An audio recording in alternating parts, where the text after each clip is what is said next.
صلی وسلم دائما ابدا على حبيبك خير الخلق كلهم ورحمۃ اللہ وبرکاتہ۔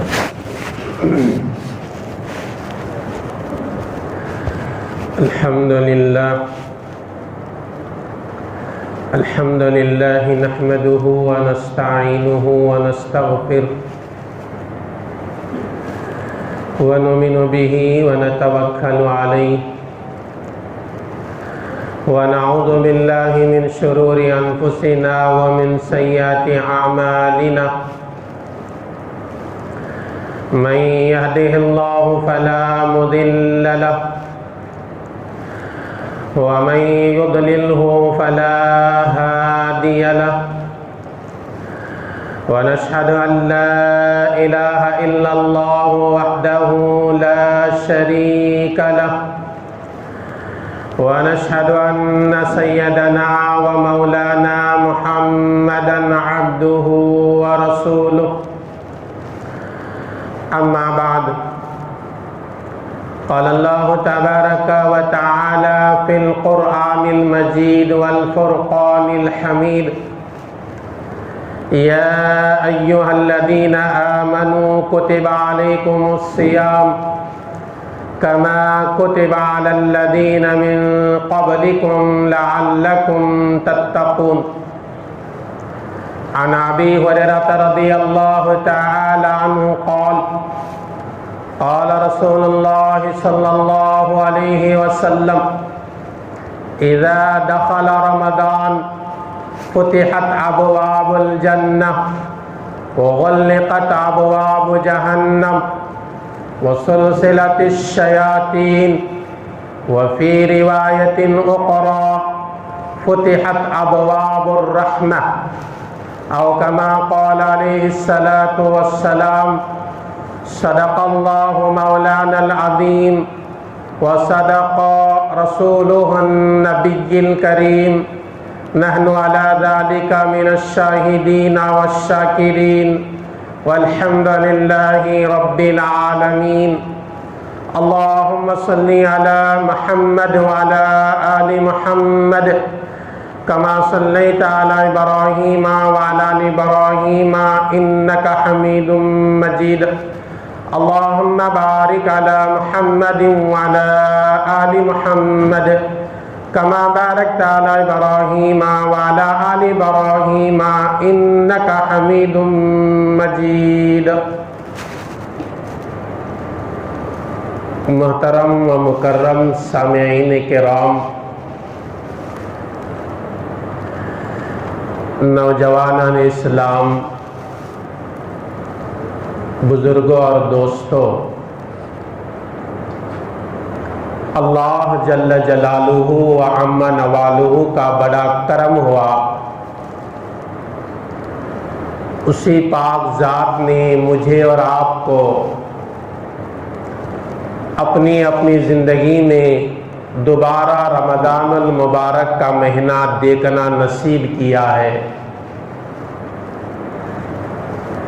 نہ جانے گزشتہ رمضان میں دنیا میں کتنے ایسے مسلمان بھائی اور بہن تھے جو زمین کے اوپر زندگی گزار رہے تھے، آج وہ زمین کے نیچے اپنے قبروں کی زندگی گزار رہے ہیں۔ اس کا ہم سب سے پہلے اللہ کا شکر ادا کرنا چاہیے کہ اللہ تعالیٰ نے مجھے اور آپ کو رمضان المبارک جیسا مہینہ عطا کیا ہے۔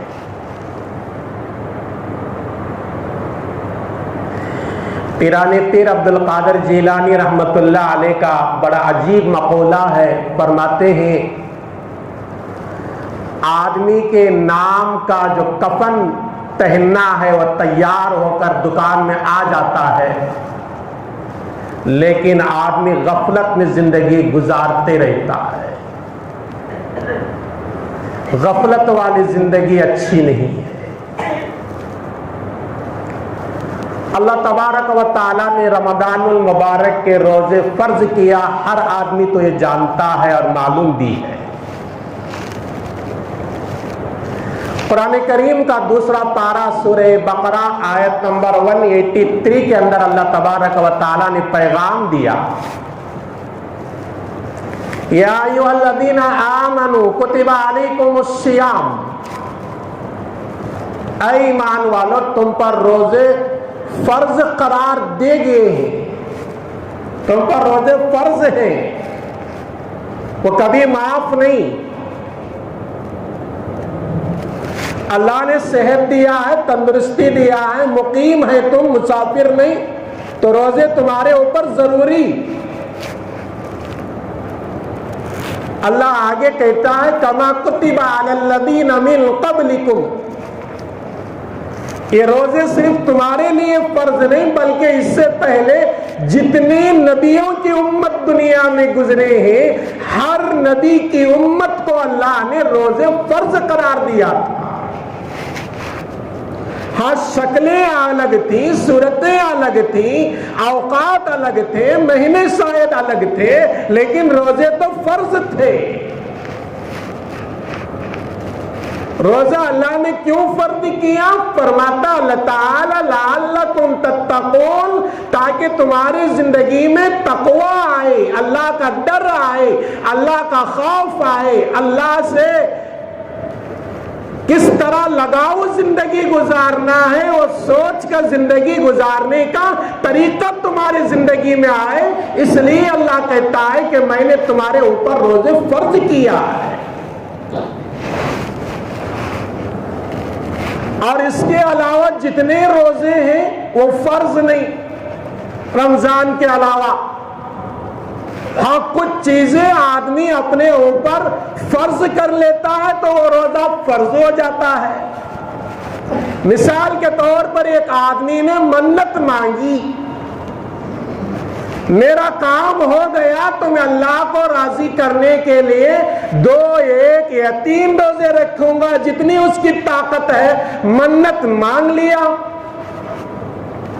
اور منت مانگنے کے بعد اللہ نے وہ کام اپنے کرم سے کر دیا تو وہ روزہ ہمارے اوپر فرض ہو جاتا ہے۔ تو منت کا روزہ بھی فرض ہے۔ تو اللہ تعالیٰ رمضان کے روزوں کے متعلق کہتا ہے یہ تمہارے اوپر فرض ہے۔ اگر کوئی ایمان والا ہو کر روزے کا انکار کرتا ہے، کہتا ہے کہ میں روزے کو تسلیم نہیں کرتا، میں مانتا نہیں، تو وہ کافر ہے۔ ایمان والا ہے، روزے کا انکار نہیں کر رہا، مان رہا ہے، تسلیم کر رہا ہے، لیکن کاہلی سستی کی بنا پر روزہ نہیں رکھ رہا، وہ شریعت کے نگاہ میں فاسق ہے، کھلم کھلا گناہ کرنے والا ہے۔ روزہ کسی بھی حالت میں معاف نہیں۔ قرآن کریم میں جو اللہ تبارک و تعالیٰ نے کہا شہر رمضان الذی انزل فیہ القرآن ھدی للناس بینات من الہدی والفرقان فمن شہد منکم الشہر فلیصم ومن کان مریضا او علی سفر فعدۃ من ایام اخر، جس نے رمضان کا مہینہ پا لیا، رمضان کے چاند کی گواہی مل گئی یا 30 شعبان مکمل ہو گئے تو تمہارے اوپر رمضان کے روزے فرض ہیں۔ اگر تم میں سے کوئی بیمار ہو یا تم میں سے کوئی سفر میں نکلے تو اس کے لیے اجازت ہے روزہ چھوڑنے کی، لیکن بیماری سے کون سی بیماری مراد ہے؟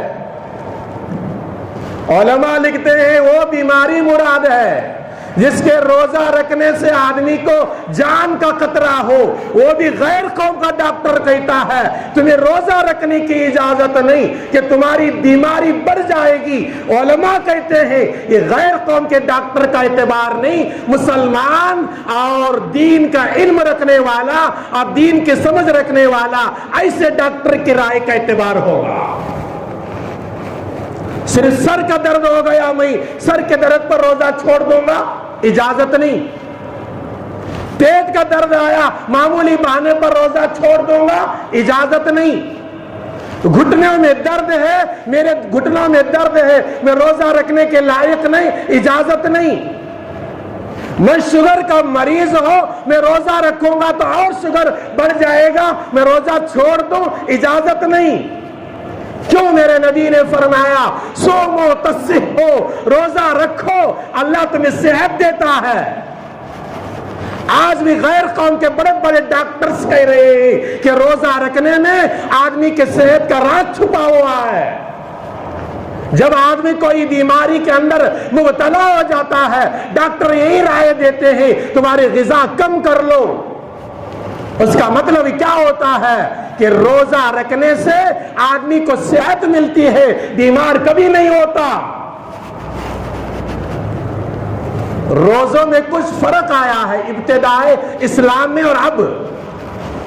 پہلا بہت مشکل تھا جب روزہ اسلام میں فرض ہوا، اور کیا تھا؟ رات میں آدمی افطار کر لیا مغرب میں اور سو گیا تو اس کے بعد کھانے پینے کی، بیویوں سے ملاقات کی اجازت نہیں تھی۔ اور ایک آدمی افطار نہیں کیا، افطار سے پہلے سو گیا اور افطار کا وقت گزر جاتا ہے تو وہاں سے کل کا روزہ شروع ہو جاتا تھا۔ کتنا خطرناک قانون تھا۔ حدیث پاک میں ہے ایک صحابی جن کا نام قیس بن سرما رضی اللہ تعالی عنہ، مدینے کے رہنے والے انصار صحابی، رمضان کے مہینے کا روزہ رکھے ہیں، آج صبح سے لے کر شام تک اپنے کھیتی باڑی میں کام کر کے آئے ہوئے ہیں، تھکے ماندے ہیں۔ مغرب کے قریب آئے، گھر والی کو پوچھا روزے کھولنے کے لیے کیا تیار ہے؟ صحابہ کے گھر کا حال دیکھو، آج ہمارے گھروں کا حال دیکھو، اللہ کا کرم ادا، اللہ کا شکر ادا کرو، ہمارے گھروں میں کوئی ایسا گھر نہیں ملے گا شاید کہ جس میں روزہ افطار کرنے کے لیے کوئی چیز نہ ہو۔ پھر بھی مسلمان اللہ کے احکامات پر چلنے کو تیار نہیں۔ حضرت قیس بن سرما کہنے لگے اپنی گھر والی کو افطار کے لیے تیار کرو، کچھ انتظام کرو۔ گھر والی کہنے لگی کہ گھر میں افطار کرنے کے لیے کوئی چیز نہیں ہے، کوئی بھی چیز نہیں گھر میں، نہ کھجور ہے نہ کوئی اور اناج ہے۔ کہنے لگی میرے سرتاج تھوڑی دیر بیٹھو گھر میں، اور بھی افطار کو چند لمحات باقی ہیں، میں اڑوس پڑوس کو جا کر کچھ چیز مانگ کر لاؤں گی، عاریتاً واپس دینے کے ارادے سے، اور تمہارے لیے افطار کا انتظام کروں گی۔ مولانا عبد الرحیم بستوی لکھتے ہیں اپنی کتاب میں، وہ قیس بن سرما کی عورت ایک گھر کو گئی، وہاں بھی جواب ملا نہیں، ہمارے گھر میں بھی کچھ نہیں۔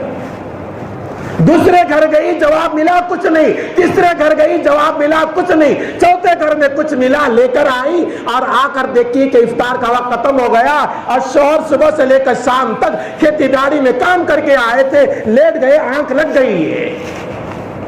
اب شریعت کا قانون یہ تھا کہ افطار سے پہلے سو گئے تو اگر اٹھ کر کھاتے ہیں تو وہاں سے کل کا روزہ ٹوٹ جاتا تھا۔ صحابیہ نے اٹھایا کہ افطار کا میں نے انتظام کیا ہے، کچھ بنایا ہو، کھا لو۔ اٹھ کر دیکھا کہ افطار کا وقت تو آگے نکل گیا، اگر میں کھاتا ہوں تو کل کا روزہ میرا ٹوٹ جائے گا، اور کل کا روزہ مجھے ٹوٹنا گوارا نہیں ہے۔ صحابہ روزے کو چھوڑتے نہیں تھے، چاہے ان کی جان چلے جائے وہ پرواہ نہیں کرتے تھے، روزہ چھوڑنا صحابہ گوارا نہیں کرتے تھے۔ کہنے لگے اگر میں کھا لیا تو کل کا روزہ میرا نہیں رہے گا، اس لیے کھائے بغیر کل کے روزے کے مکمل کر لیا۔ رات گزری، صبح ہوئی، اور صبح میں گھر میں نہیں بیٹھے۔ عبد الرحیم بستوی لکھتے ہیں مولانا نے، اور میرے استاد محترم مفتی شعیب اللہ خان صاحب نے بھی لکھا ہے، کئی کتابوں میں ملتا ہے، لکھتے ہیں کہ صبح ہوئی تو وہ صحابی رسول مدینے کے رہنے والے انصاری صحابی دوبارہ کھیت کو گئے اور صبح سے لے کر شام تک کام کیے، افطار سے چند گھنٹے پہلے آئے اور گھر کے سامنے بیٹھے ہوئے ہیں، اچانک بے ہوش ہو جاتے ہیں، روزہ بالکل نڈھال کر دیتا ہے، گھر والی اللہ کے نبی کی خدمت میں دوڑے دوڑے جا کر عرض کرتے ہیں، اللہ کے نبی معاملہ یہ ہے کہ روزہ میرے گھر والے کل بھی تھے اور کل افطار کے لیے کچھ نہیں تھا، میرے گھر میں فاقہ اور تنگی تھی اور افطار کے بغیر آج کا روزہ شروع کر لیے، آج صبح سے شام تک روزہ ہے، ابھی افطار کے لیے آئے ہوئے ہیں، بے ہوشی کے عالم میں پڑے ہوئے ہیں، میرے گھر والے بات نہیں کرتے، میرے نبی کچھ فیصلہ سنا دو۔ اللہ کے نبی کی آنکھوں میں آنسو آ جاتے ہیں، یہ روزے کے تبدیل ہونا چاہیے، اس کے قانون میں کچھ نرمی آنا چاہیے۔ میرے نبی آنکھوں سے آنسو نکالتے ہیں، ادھر میرے نبی کے آنسو جا رہے ہیں، حضرت جبرائیل آتے ہیں، اللہ کا پیغام لاتے ہیں کہ نہیں، کہ رات بھر کھانے کی اجازت ہے، افطار کے بعد سو لو یا افطار کے بعد نہ سو لو، صبح سے لے کر صبح صادق سے مغرب سے لے کر صبح صادق تک کھانے کی اجازت ہے اور بیویوں سے ملاقات کی بھی اجازت ہے، یہ پیغام لے کر آئے۔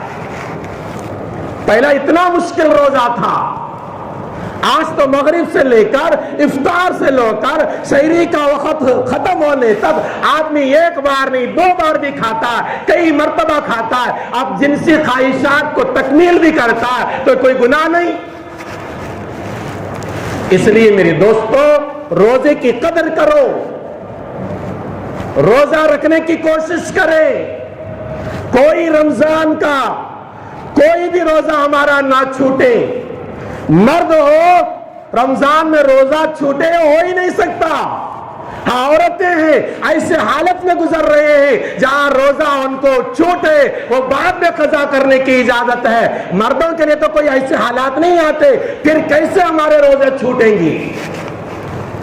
حضور اکرم صلی اللہ علیہ وسلم کا ایک فرمان سنیے، حضور اکرم صلی اللہ علیہ وسلم نے ارشاد فرمایا، 5 چیزیں ایسے ہیں جو اللہ نے خاص کر میری امت کو دیا اور کسی نبی کی امت کو اللہ نے عطا نہیں کیا۔ پہلی چیز یہ، اللہ کے نبی صلی اللہ علیہ وسلم نے ارشاد فرمایا، روزے دار کی منہ کی بدبو اللہ کو مشک سے زیادہ پسندیدہ ہے۔ جب آدمی روزہ رہتا ہے، اس کا پیٹ خالی ہوتا ہے، معدہ خالی ہوتا ہے، معدے کی گرمی منہ کے ذریعے سے باہر آتی ہے، وہ لوگوں کو دیکھنا کے لیے بدبو محسوس ہوتی ہے، لیکن میرے نبی نے فرمایا وہ بدبو لوگوں کے نگاہ میں بدبو ہو سکتی ہے، لیکن اللہ کے نزدیک مشک سے بھی زیادہ پسندیدہ وہ خوشبو ہے۔ اب شرائع حدیث لکھتے ہیں، منہ سے خوشبو آنے کا مطلب یہ، جب روزے دار روزہ رہ کر زندگی گزارا، رمضان کے کوئی روزے خواہ نہیں چھوڑا، میدان محشر کے وقت میں جب قبروں سے نکلیں گے، ان کے منہ سے خوشبو نکلتے رہے گی، مشک و عنبر کی خوشبو ہوگی، لوگ آپس میں پوچھیں گے یہ کون لوگ ہیں جن کے منہ سے خوشبو آ رہی ہے، میدان محشر مہک رہا ہے، اعلان ہوگا، اے لوگوں تعجب نہ کرو، یہ وہ مسلمان ہیں جو رمضان کے مہینے میں روزہ رکھا کرتے تھے۔ اگر تمہارے اور میرے منہ سے بھی میدان محشر میں جب ہم خبروں سے اٹھیں گے ہمارے منہ سے خوشبو آنا چاہتے ہو تو روزوں کا اہتمام کر لیا کرو، روزہ خواہ ٹال کر نہ گوایا کرو۔ آگے اللہ کے نبی صلی اللہ علیہ وسلم نے ارشاد فرمایا کہ روزے دار کی دوسری خصوصیت یہ کہ سمندر کے مچھلیاں میرے امت کے روزے دار کے لیے دعا کرتے ہیں۔ ہمارے اور آپ کے لیے اب رمضان میں کون دعا کر رہے ہیں؟ سمندر میں رہنے والی مچھلیاں اور تالاب میں رہنے والے مچھلیاں، ندی اور نالوں میں رہنے والے مچھلیاں۔